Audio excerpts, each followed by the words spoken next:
si Anton Lagdameo, di ba? Si Anton Lagdameo, daan-daan milyon ang ibinigay kay Bongbong Marcos. Naging special assistant to the president. Bawal yun. Bawal yun. Kasi parang ginawa mong kapital yung bayan mo. Di ba? Parang ginawa mong kapital yung mga posisyon sa gobyerno para magbigay sila ng pera sa'yo. Pangalawa, si Mel Robles ng PCSO, di ba? Nagbigay ng pera si Mel Robles tapos biglang itinalaga sa PCSO. Ano nangyari sa PCSO? Di ba sa PCSO, linggo-linggo may nananalo may nananalo sa loto. Inimbestigahan niya ni Rapi Manyakis, di ba? Inimbestigahan niya ni Rapi Tulfo, tapos biglang huminto si Rapi Tulfo. Huminto siya sa pag-iimbestiga. May mga sabi-sabi na nagkaroon daw ng bayaran diyan, but then again, hindi mapapatunayan 'yan, pero ang isang totoo diyan is mainit siya sa PCSO, biglang nawala yung hearing niya. So kayo na ang bahalang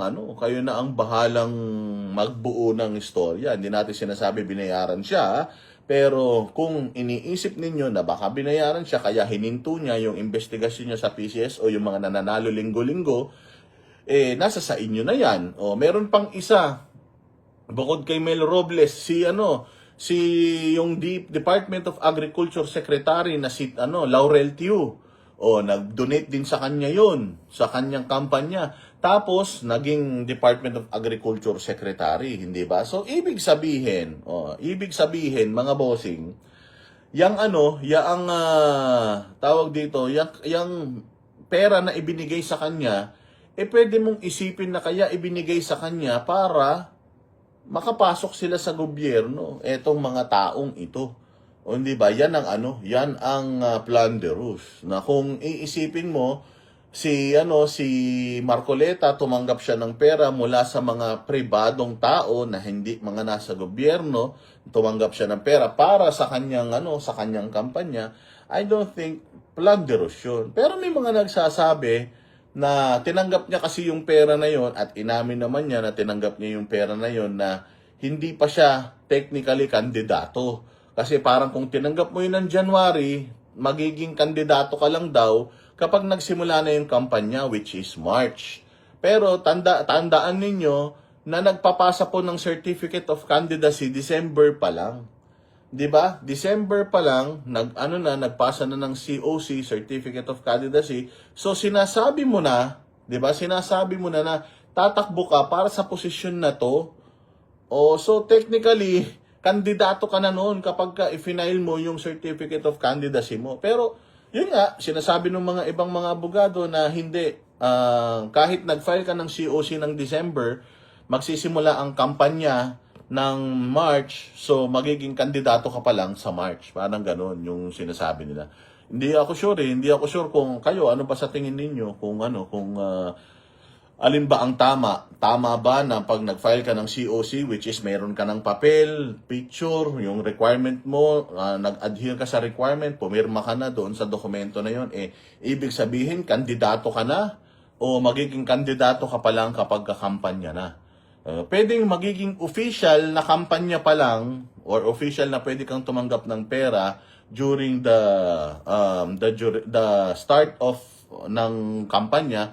Pwedeng kung gano'n ang nasa rule. Kasi, tingnan nyo mga bossing kung talagang may election offense, dapat COMELEC ang nagdi-decide. Hindi naman nag-decide ang COMELEC dito sa kaso na ito Isinampa itong kaso na ito diyan sa COMELEC, pero hindi naman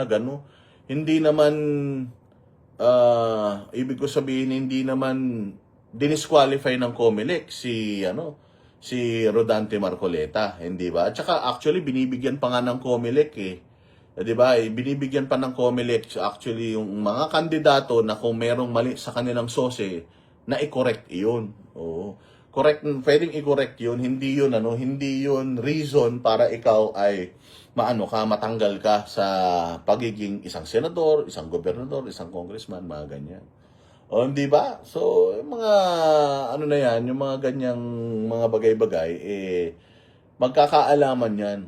Magaling naman si Rodante Marcoleta, magaling din naman yung mga abogado ni Marcoleta. At alam naman natin na ito si Boying Rimulya, napakasinungaling yan gagawa ng paraan yan si Boying Rimulya para talagang pabagsakin itong mga kalaban ni Bongbong Marcos sa politika. Kasi nga, kaya naman nilagay yan si Bongbong Marcos dyan. Di ba? Kaya nilagay si Bongbong Marcos dyan sa posisyon para kaya nilagay si Boying Rimulya ni Marcos siya sa posisyon para talagang maging attack dog niya. Si Claire Castro, ganun din. Kahit bobo, nilagay niya dyan sa posisyon para maging attack dog niya. At yung iba pang mga tao na inilalagay niya sa posisyon. Halimbawa yan sa Department of Justice, di ba?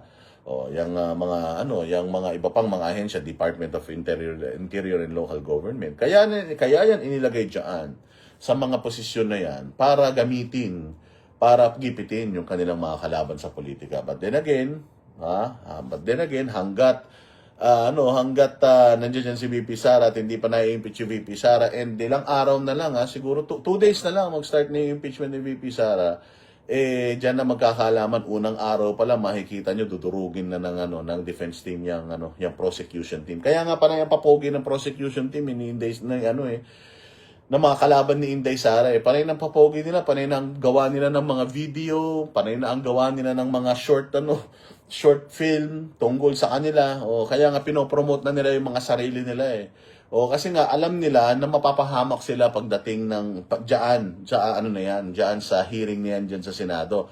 At kung makikita ninyo mga bossing, yung mga inutusan nila ng mga congressman na maging kalaban ni Inday Sara, halos karamihan diyan party list representative. Walang mga distrito. Party list representative.